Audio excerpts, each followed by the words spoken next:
From Foley Square to Battery Park in downtown New York City, as we continue our coverage of Friday's historic global climate strike, when as many as 4 million people marched around the globe. It was the largest protest ever focused on the climate crisis. Democracy Now! Was in the streets of New York Friday speaking to climate strikers.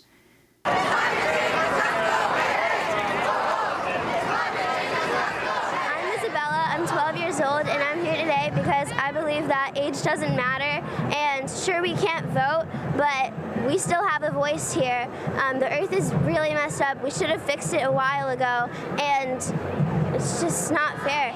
We are trying. Trump is lying. Stop denying. The earth is dying. I get really worried about our future because I keep seeing a bunch of posts or things that say oh yeah, by 2030 that the world could be at its peak, that we can't do anything anymore. And I keep thinking, why don't people listen when things are right in front of their face? My name is Daphne Frias. I'm 21 years old. I'm a born and raised New Yorker from West Harlem. The reason I'm here today is really because I'm tired. I'm tired of climate inaction. I'm tired of our world leaders ignoring what's really happening to our earth and profiting off of the extinction of our planet, really. Prioritizing profit over lives instead of lives over profit.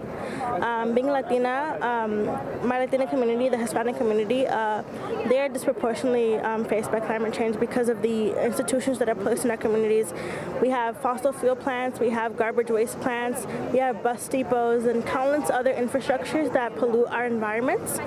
But you don't see these same infrastructures in affluent communities, but also being disabled. People with disabilities are really affected by climate change. You know, we don't have the privilege to be able to up and leave when a natural disaster occurs.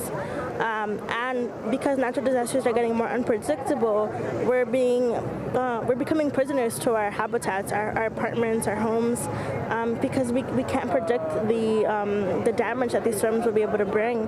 And I'm here to say that we weren't the ones who started the climate movement.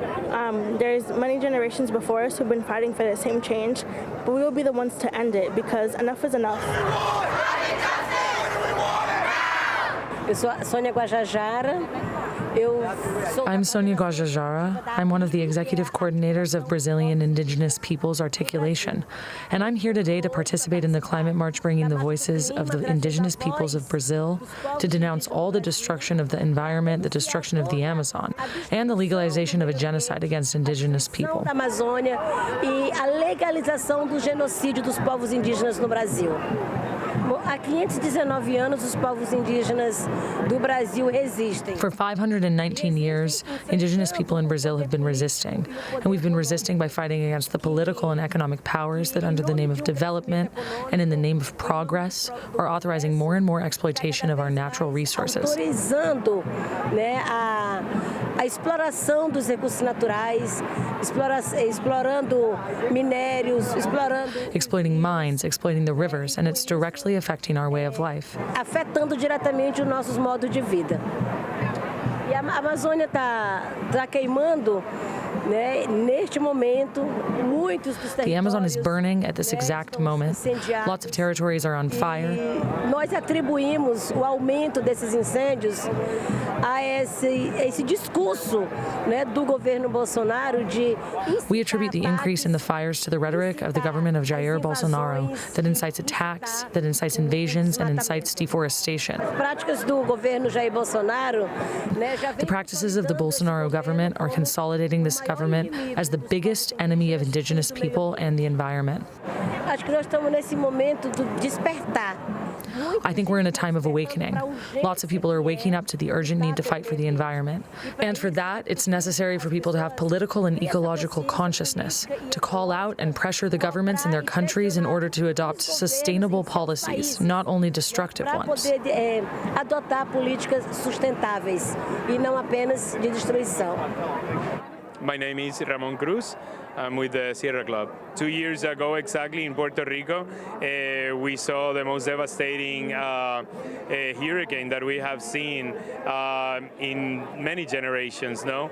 And because of that, there were many people displaced, many people had to move the island, the economy went even further devastated, and all this is a direct also effect of climate change. So we're seeing, we were one of the many climate victims or climate refugees that we're seeing, and we're starting to see that elsewhere. No, we saw the brothers and sisters from the Bahamas suffering basically as much, if not even more, that we did in Puerto Rico, where 1 year after there were still people without electricity. There were still people feeling the effects.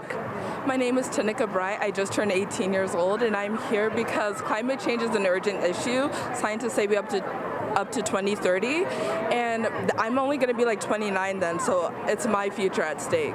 I'm Delphine, and I'm 9 years old, and I'm out here today to protest climate change. I'm asking them to pick up their trash more, because it's not just kids who make the mess, it's a lot of grown-ups too. Yes, my name is Yeb Sanyo. I am from the Philippines, and I am here today because I want to stand in solidarity with all of the young people who are rising up and standing up for the future. I've never seen anything like this before, and it's truly, truly amazing.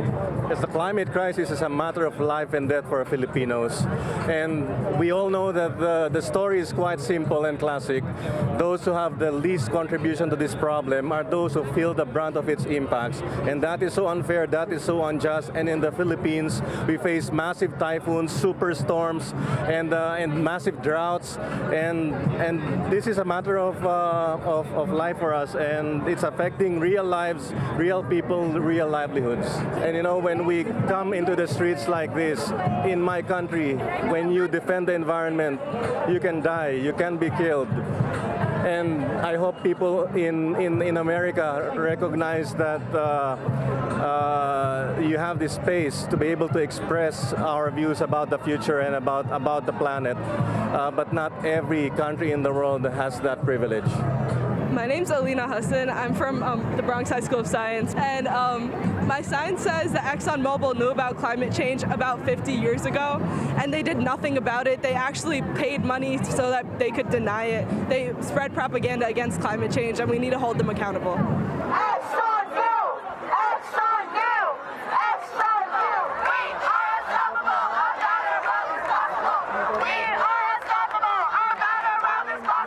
My name is Lucky Tran. I'm a scientist and science communicator. I'm with March for Science today, and scientists are joining the climate strike today because we've had enough. We've been warning the world about climate change for decades and decades and decades. Politicians have not listened to us, and we need a change, a transformative change in society right now. And that's why scientists are here in their thousands. They're here marching all around the world because we're angry, because we serve the community. We serve frontline communities. We serve our youths to try to make a better world. And right now, researching is not enough. We're leaving the labs and we're demanding action in the streets with everyone here today.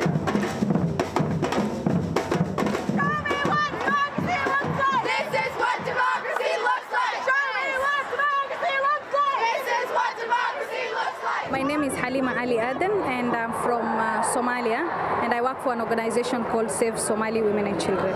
I think in the climate crisis that we can see the strike is all about is really happening in countries like Somalia. Particularly, there was drought 3 consecutive years that we've never had rainfalls, and that means that people have been losing animals, and these are the only standard living that they ever had.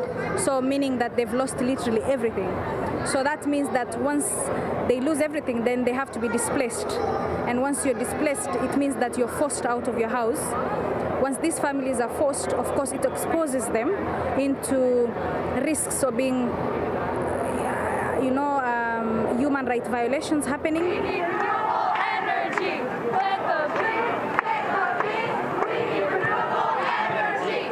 My name name is Kumi Naidu. I'm the Secretary General of Amnesty International, and Amnesty International is in this march because we want to send a message to the world that climate change constitutes a mass death penalty facing all the people on the planet right now. That's the reality of how we have neglected acting on it, so we are running out of time.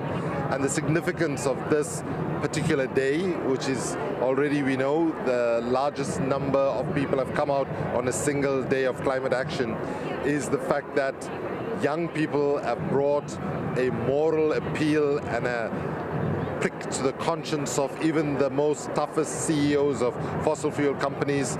I'm not sure whether it's going to get through to Trump because he seems to have a tougher nut to crack.